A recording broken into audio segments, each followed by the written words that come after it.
Começa agora mais um Freudcast. Aqui, nada é proibido. Vamos falar de angústia, sexualidade, maternidade, pânico, remédios, síndromes, fetiches e tantos outros assuntos que envolvem nosso inconsciente, só que, desta vez, quem vai sentar no divã são as neuroses e não o paciente. Alerto que nem sempre teremos respostas prontas, mas prometemos que, no mínimo, você vai ser desafiado para olhar a si mesmo e repensar sua vida. Começa agora, Freudcast. Olá, pessoal. Bom, bem-vindo ao Freudcast. Hoje nós iremos falar sobre depressão, sobre compulsão e o que mais esse papo nos levar bem ao estilo de Freud, da Associação Livre. E quem vai conduzir e nos falar, né, sobre essas perguntas, responder, na verdade, as perguntas que eu irei fazer, é o psicólogo, psicanalista e escritor Daniel Hammer Roisman. Nossa, agora foi o nome, né? Bom dia, tudo bem? Tudo bom, Rose? Bom dia, pessoal. Obrigado pelo convite, muito bom estar aqui com vocês. Que bom. Obrigada a você por ter aceito esse convite. Uma coisa que eu aprendi é que psicanalista, você precisa conversar com ele um mês antes para ele poder ajeitar a agenda dele, para ele poder me incluir lá naquela agenda toda cheia de pacientes. Bom, e a gente vai falar sobre depressão e sobre, como eu coloquei, o que esse papo nosso nos levar.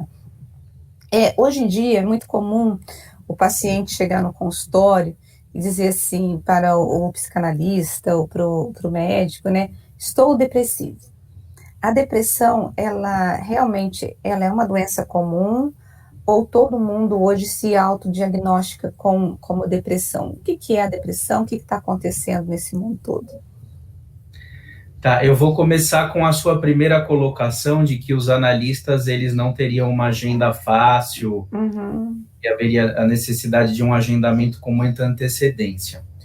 No meu trabalho, e isso já tem a ver com o tema da depressão em si, eu procuro me colocar como uma espécie de bailarino, ou seja, é aquele que precisa ter um jogo de cintura, ele precisa estar, digamos assim, colocado de uma forma passional no seu trabalho, disponível. Então, quando eu recebo um convite desses, assim como quando um paciente meu precisa de ajuda, a gente deve se desdobrar ao máximo para poder atendê-lo dentro da temporalidade do tempo que ele merece e precisa. E, nesse sentido, é que o papel da psicanálise contemporânea, né, é diferente do papel da psicanálise freudiana clássica, né?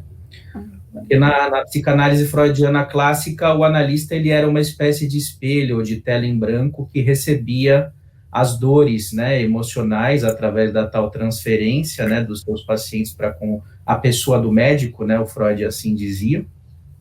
E ele tentava traduzir, explicando, aí o famoso Freud explica a origem desses sofrimentos, construindo e interpretando, né, esse material.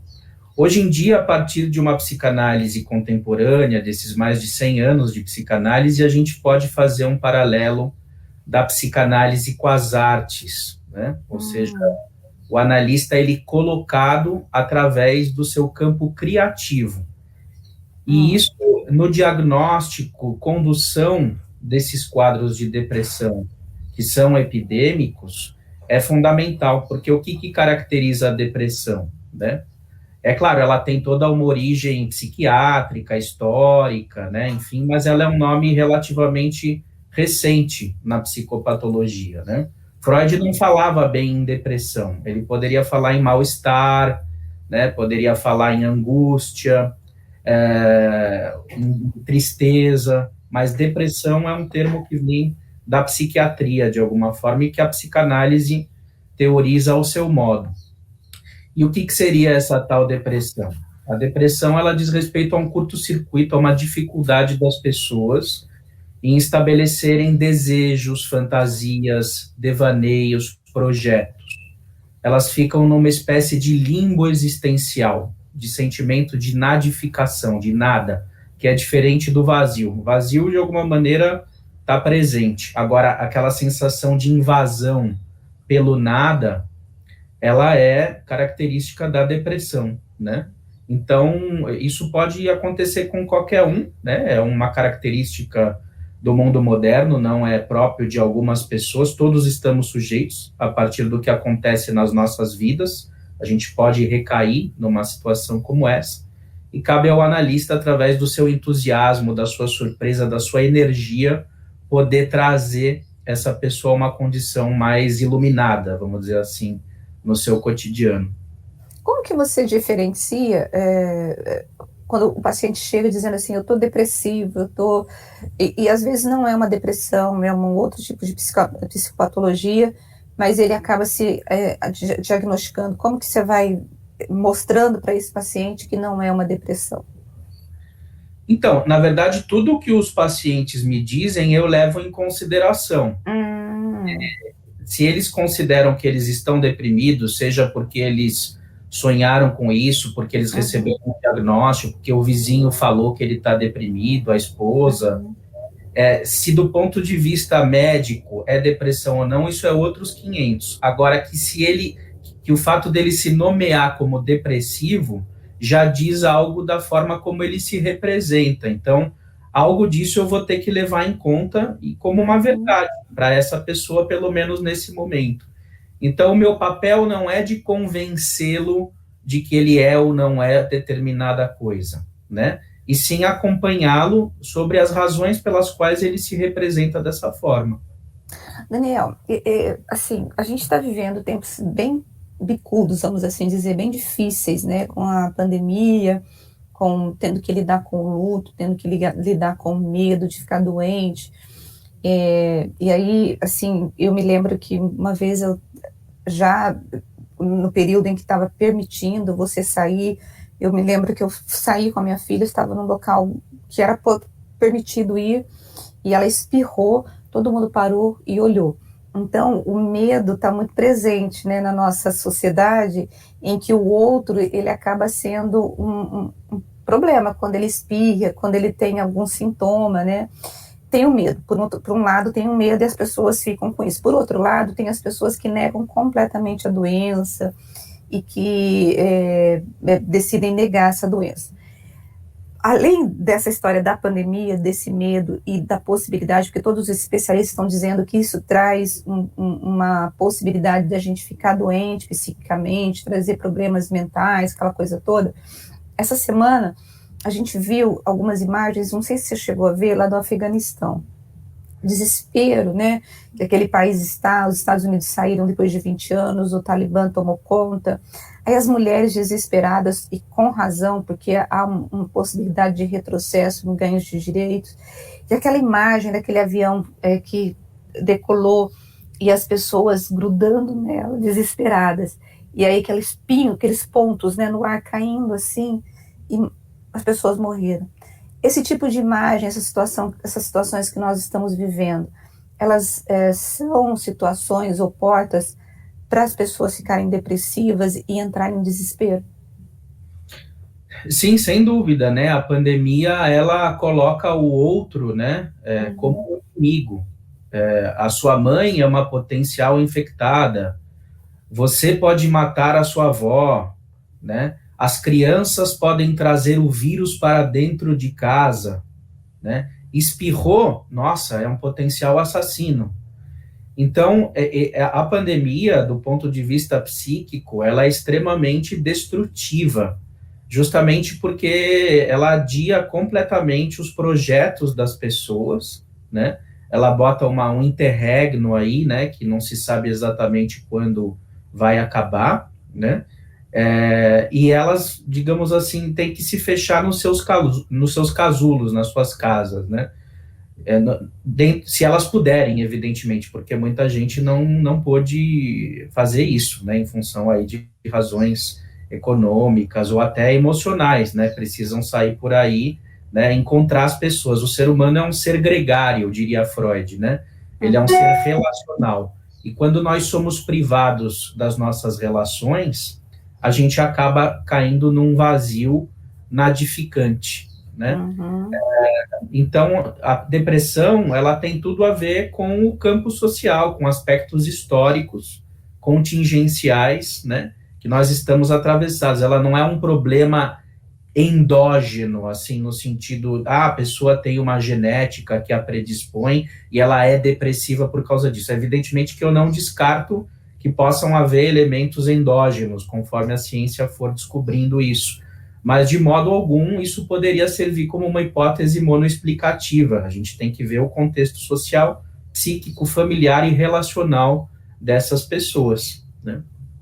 Essas imagens que a gente viu, isso pode desencadear. Primeiro você tem as pessoas que estão sofrendo e que estão vivendo a situação e pessoas que veem as imagens.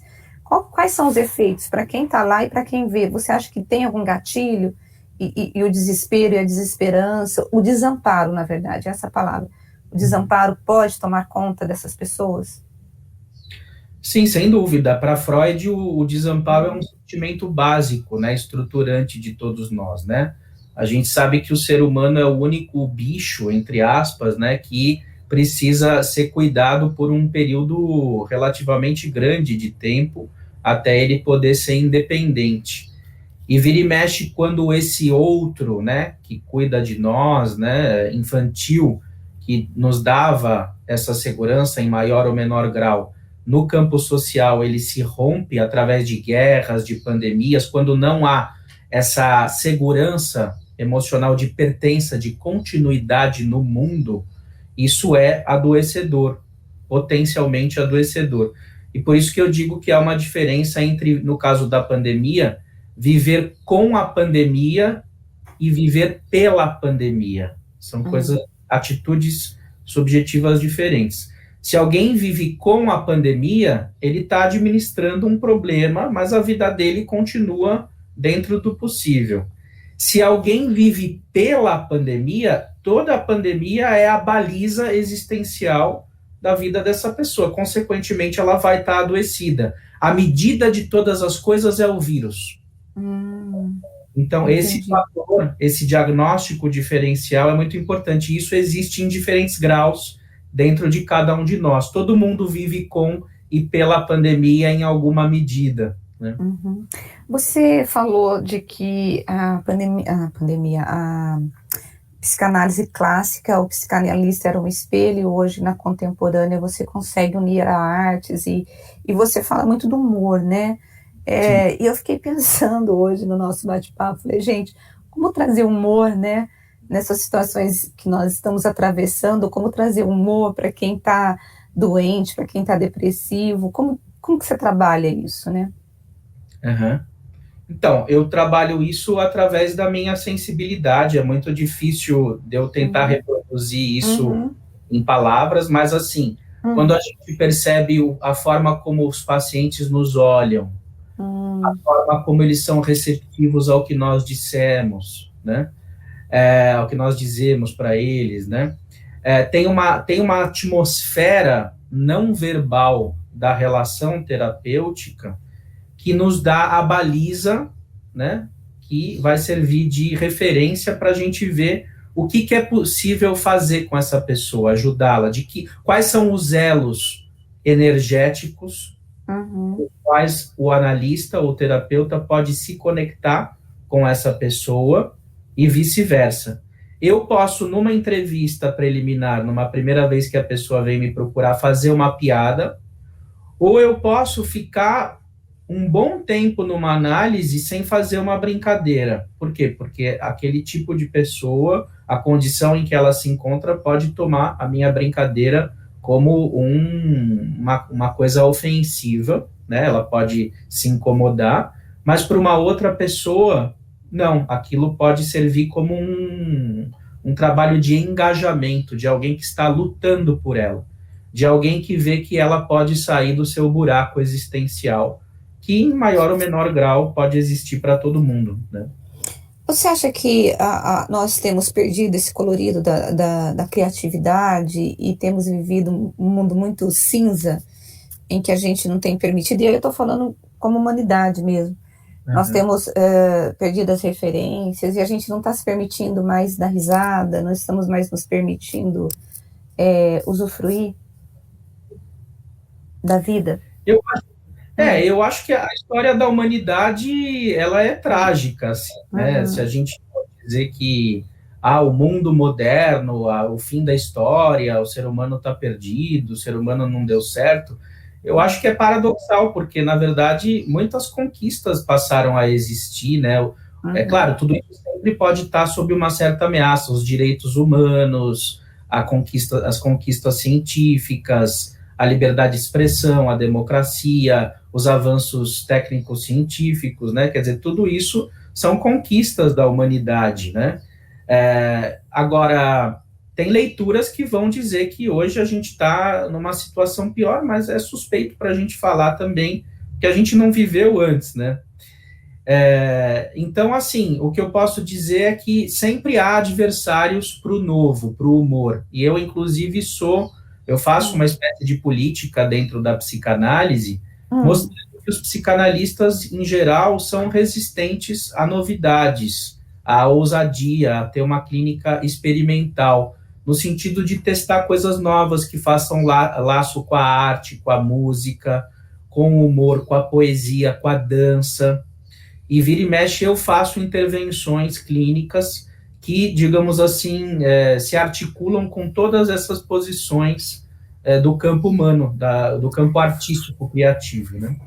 Agora, para a gente usar a criatividade e a arte, você vai depender do paciente, né? Por exemplo, você vai trabalhar com a música com o paciente que gosta de música. Você vai trabalhar com filme com o paciente que gosta de cinema. E assim por diante? Ou é possível você introduzir? Sim, porque não é um trabalho, digamos assim, de eu me tornar um arte-terapeuta, um musicoterapeuta, de eu fazer um trabalho sistemático com eles necessariamente. São janelas, são momentos.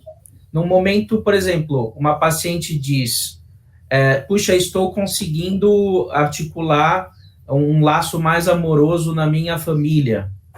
Aí evoca aquela música De Volta para o Futuro, The Power of Love. That's the power of love. Aí o que eu faço? A paciente deitada no divã, eu pego o meu celular escondido e ponho a música no meu celular. E aí aquilo traz uma atmosfera meio que encantada para ela, que energiza através da música e potencializa o amor que ela está podendo fazer circular nas suas relações. E aí ela bem diferente, hein? É mais ou menos, é como se eu fosse um diretor de cinema, de alguma forma, misturado com um artista de stand-up. Tem uma coisa espontânea que surge, me vem essa vontade de fazer e eu vou lá e arrisco e faço. Mas isso não quer dizer que em toda a sessão eu vou ficar trazendo música, você entende? Vai ser muito daquilo do papo, da onde que a conversa vai levar vocês. Como a gente está fazendo aqui agora. Tem um script, é algo que vai se produzindo na relação e de forma espontânea. E o paciente recebe bem, Daniel? Olha, modéstia à parte, eu tenho bem mais acertos do que erros, e geralmente quando eu tenho, lógico, mais acertos do que erros, quando eu cometo eventualmente um deslize, alguma coisa, o paciente me perdoa. Porque no conjunto da obra, eu tenho bastante, digamos assim, gordura para queimar nesse sentido. Você disse que você atende crianças, né? Como trabalhar a arte com crianças? É mais fácil ou diferente de adulto? Como que são esses dois mundos? Olha, por incrível que pareça, com as crianças, eu faço análise a vida inteira, então eu já passei por tratamentos tradicionais, testes projetivos, a criança faz desenhos, né, tal. Massinha. Eu não, sabe o que eu tenho no consultório? Eu tenho videogame, eu tenho arminha de Nerf, eu faço guerrinha de Nerf, né? Eu tenho espadas, eu tenho máscaras, né?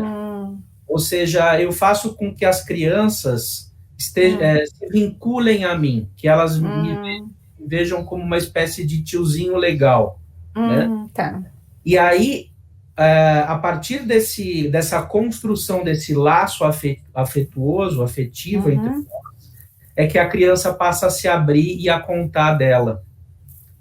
Então, eu não preciso ficar numa posição passiva de esperar o inconsciente da criança se manifestar, não sei depois de quantos anos de análise, muitas vezes jamais se manifesta ali de uma forma que o analista possa atuar. Então, eu trabalho com famílias, eu faço situações em que haja o chamado elo libidinal entre as partes, famílias em litígio, eu tento juntar as pessoas. Elo libidinal, o que é isso? Elo libidinal. Libidinal, a libido é a energia psíquica amorosa por excelência para o Freud, né? Basicamente, elos de amor, elos de paixão. Não no sentido erótico, obviamente. Sim. Elos de paixão, porque muitas vezes as crianças adoecem porque a família, de alguma forma, tem alguma sintomatologia, alguma dificuldade que precisa ser resolvida. Então, se eu receber só a criança, eu vou estar enxugando o gelo. Eu preciso fazer um trabalho familiar. Então, por exemplo, eu levo o pessoal nos parques, eventualmente, eu trago a família para fazer batalha de Nerf, eu ponho música ao fundo, no meio da batalha, para dar um eco, né? Para dar um... E onde que você buscou essas referências para fazer essa psicanálise, vou dizer assim, meio prática, né?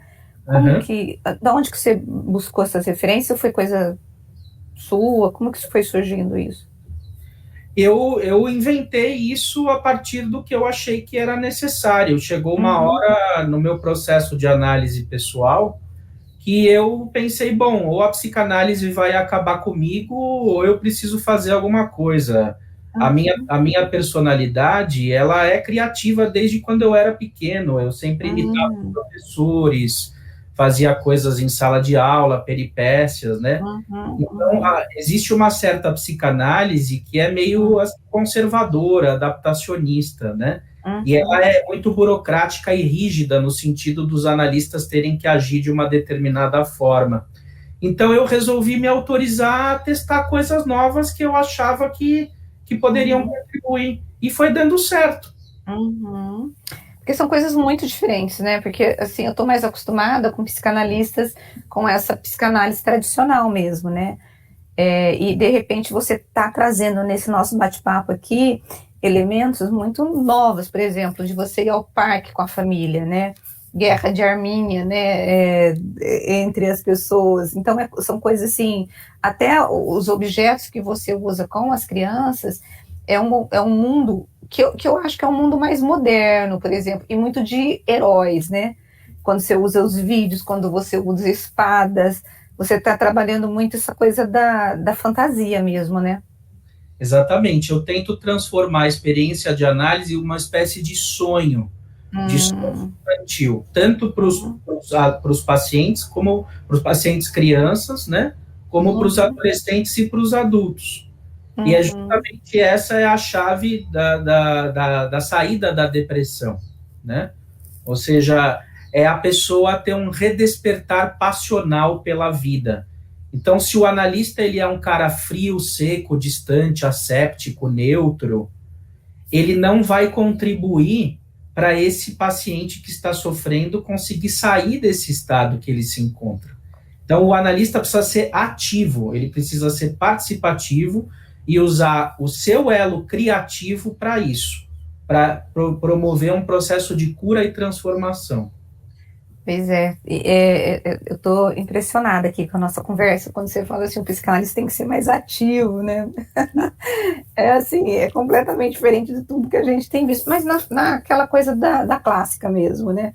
Agora, quando você foi falando, né, de trazer esse paciente para a vida, né, da pulsão de vida nele, porque a depressão, o paciente ele está com muita destrutividade, ele está com a pulsão de morte muito presente, né, na vida. Aí você colocou todas essas questões. Existem estágios, assim, tem paciente que reage mais rápido, que responde mais rápido. Agora tem pacientes que realmente precisam ser medicados. Como que você vê essa questão da medicação e do trabalho da psicanálise para poder trazer para a vida esse paciente depressivo? A medicação, ela é sempre uma aliada, né? Eu não sou desses que são anti-medicamento, né? Eu acho que ela pode impulsionar, de alguma maneira, né, algum estado, né? Se o paciente tem algum movimento de abertura, o medicamento ele pode eventualmente potencializar isso. mas o medicamento em si não vai resolver, ele sozinho, ele é um paliativo, né, de alguma forma. Agora, em relação ao trabalho, é um tanto isso, né, tem várias metáforas, né, do analista como uma espécie de alfaiate, de arqueólogo, né, então cada pessoa é um universo, é um mapa a ser traçado, né, é um desafio ali se conectar. Não tanto, eu diria hoje, de entender a pessoa, mas de estar efetivamente com ela, sendo um companheiro engajado, né, com ela, fazendo uma dupla terapêutica, né? Então, o mais importante não é a compreensão intelectualoide dos complexos infantis recalcados e inconscientes, mas é o que você vai fazer com isso. E é aí que entra o saber fazer do analista, né, o saber fazer pulsional. E isso é uma delícia, porque não há um método pronto, não há uma cartilha que nos ensine a fazer isso. Por isso que a psicanálise ela se alinha muito mais com a arte do que com a ciência. Por isso que o cientista bruto, aquele cara fechadão do laboratório, ele tende a torcer o nariz para a psicanálise. Por quê? Porque ele vai dizer, não, a psicanálise não é ciência, isso não está comprovado. Mas aí, cara pálida, é o que eu te digo, né? Bom, mas me comprova o valor amoroso e transformador da arte. Todo mundo sabe, qualquer pessoa que tem uma sensibilidade mínima sabe que a arte é transformadora. Uma pessoa que descarta a arte é uma pessoa que está muito adoecida, né? Então, é a mesma coisa em relação à psicanálise. O testemunho de ganho de vitalidade de alguém é a medida de que a psicanálise cura, ela é transformadora, sim. Agora, eu fiquei imaginando você no consultório, então não te dá para te colocar numa caixinha, né, Daniel? Você não é lacaniano, você não é winnicottiano, você não é discípulo da Melanie Klein, ou você pega tudo isso freudiano e você utiliza dependendo do teu paciente. Porque eu gostei, quando você falou assim, cada paciente é um mapa, né? E aí você está ali e aquele mapa chega, ele está muito ainda encoberto, você não sabe para onde que aquele mapa vai te levar, e são nas sessões que vão se revelando para onde que o endereço desse paciente, e aí você vai usando as teorias e até a tua forma de fazer psicanálise de forma individualizada, é isso? Sim, inclusive você disse, né, o meu avô, ele era psicanalista também. Uma vez ele chegou no consultório do Bion, que ele foi fazer análise com o Bion, que era um discípulo da Melanie Klein importante, né? E ele falou, olha, Bion, eu li todos os seus livros. Aí o Bion falou para ele assim, então faz o seguinte, nunca mais leia Bion, porque eu quero que você seja você mesmo e não Bion. E depois disso ele nunca mais leu Bion. Teu avô? Meu avô. Nossa, que legal. Sim, eu que num primeiro momento na minha formação fui para o lado lacaniano, a gente acabava brigando por causa disso, que é a guerrinha interescolas, e hoje, depois de uma década, meu avô vive dentro de mim, né? Ou seja, esse saber pulsional, esse saber fazer, que existe dentro de todos nós, e que por razões de ódio, de inveja, de intolerância e de burocracias no meio psicanalítico e no mundo, esse saber não emerge, ele não advém. Então é muito importante que o analista tenha sempre a coragem e a licença poética de existir. Isso com a teoria que ele utilizar, não tem problema, pode ser kleiniano, freudiano, winnicottiano, todos esses autores têm um saber dentro deles, mas não pode ser um saber burocrático, tem que ser um saber legítimo, tem que ter relação com a verdade energética de cada um. Do paciente ali, né, a verdade do paciente. Na verdade, o que você faz é botar o paciente como o principal ator ali daquela sessão de cinema, né, é isso, trazendo para a arte, né? Exatamente, eu vou construindo um enredo, uma narrativa, vou transformando a vida dele em algo colorido. me utilizando dos recursos e do saber que existe dentro dele, né? Só que isso a partir de um saber fazer pulsional que existe dentro de mim. Se eu saio disso e fico num lugar fechado, numa bolha, num casulo, desafetado, o paciente fica relegado a uma condição de abandono, de solidão, e isso deprime ele. Quando o fato de a gente já vai terminar, porque eu sei que você deve ter horário, né? O fato de você ser tão diverso, né, na sua questão da teoria, né? Onde que você bebe a parte do saber mesmo? Que tipo de texto que você lê? Onde você busca o conhecimento? Como que vai surgindo essa tua formação teórica? Obviamente, você falou do seu avô, você é formado em psicologia, você tem mestrado, mas, assim, no dia a dia, né? Onde que é o teu saber? Onde você busca? Que textos que você poderia indicar, livros? Onde que hoje você busca o conhecimento? Olha, esse saber eu construí, eu me permiti, na verdade, a me apropriar dele dentro do meu processo de análise. Ele sempre existiu dentro de mim. O que a análise fez foi permitir que eu tivesse a coragem de operacionalizar isso nos tratamentos. Do ponto de vista teórico, eu recomendo para vocês a obra de Sándor Ferenczi, que foi um cara inovador à frente de seu tempo. O próprio Freud considerava isso. Ele incomodava o Freud, ele ao mesmo tempo era taxado de louco pelo Freud, mas o Freud tinha um carinho assim por ele, então recomendo a obra de Sándor Ferenczi. Recomendo, o Winnicott na sua teoria do brincar, né? O Bion através da noção da função O, né? Que é, digamos assim, aquele estado em que você não precisa mais da teoria, a teoria já está incorporada como uma memória-sonho em que você pode usar aquilo de uma forma espontânea, sem tentar juntar os pontos intelectualmente. E eu recomendo a obra do Juan Davinasio, no meio lacaniano, que é um analista super sensível.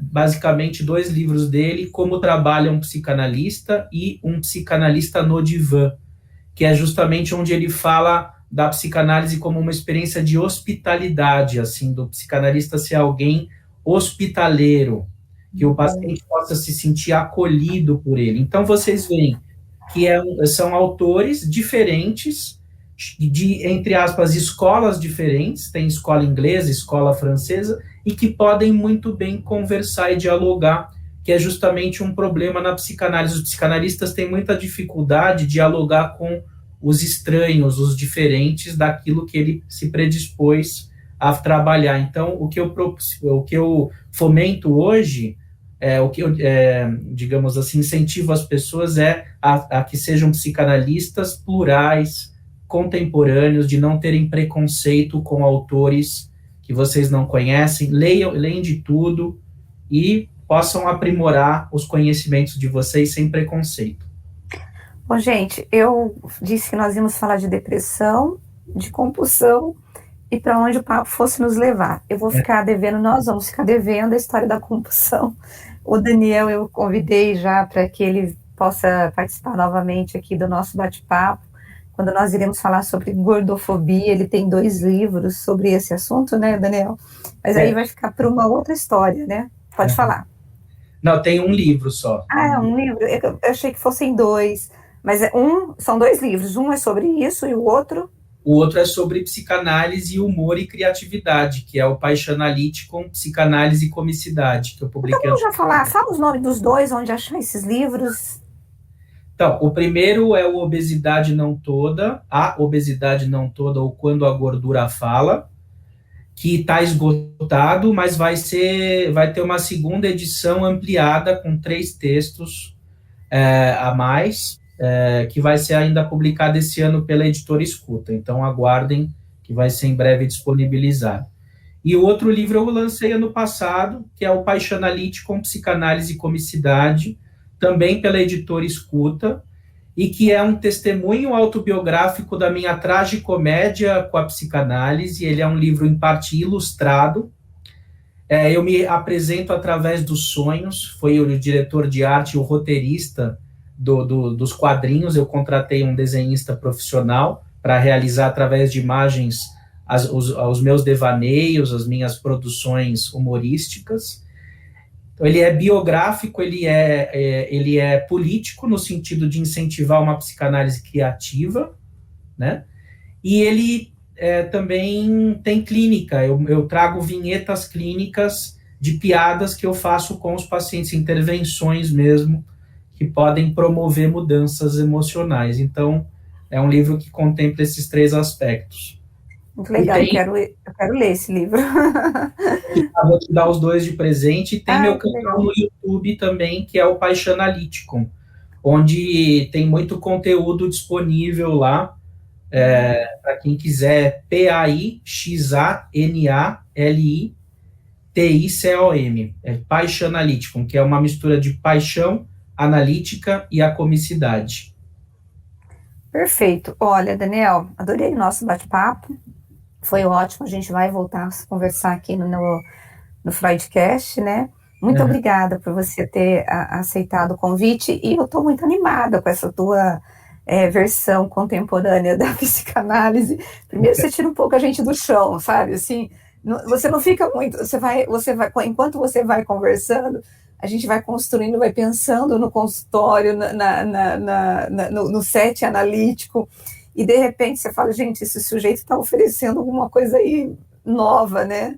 Assim, é bem legal mesmo. Olha, muito obrigada por esse bate-papo. Eu acredito que muita gente vai gostar, que vai dar muitos comentários, e depois eu vou te mandar os comentários sobre nossa conversa, e eu espero que você possa voltar aqui para a gente poder conversar sobre outros assuntos. Muito obrigada, viu, Daniel? Nossa, eu que agradeço, fico muito feliz, muito realizado mesmo. Obrigado pela oportunidade. Tá certo, gente, e eu que agradeço a tua companhia. Sei que você deve ter adorado. Olha, tô ficando meio arrogante aqui no Freudcast, né? Mas é porque eu gostei muito. E aí, quando a gente gosta, né, a gente sabe que o próprio ouvinte, a pessoa que está vendo, vai gostar demais. Eu vou deixar depois o endereço do YouTube, tudo certinho para você, o nome dos livros, e aí você entra lá, pelos nossos ouvintes e telespectadores, vem para poder adquirir. E eu tenho um encontro com você marcado para a próxima terça-feira, com mais um psicanalista, com mais um assunto muito legal, que vai...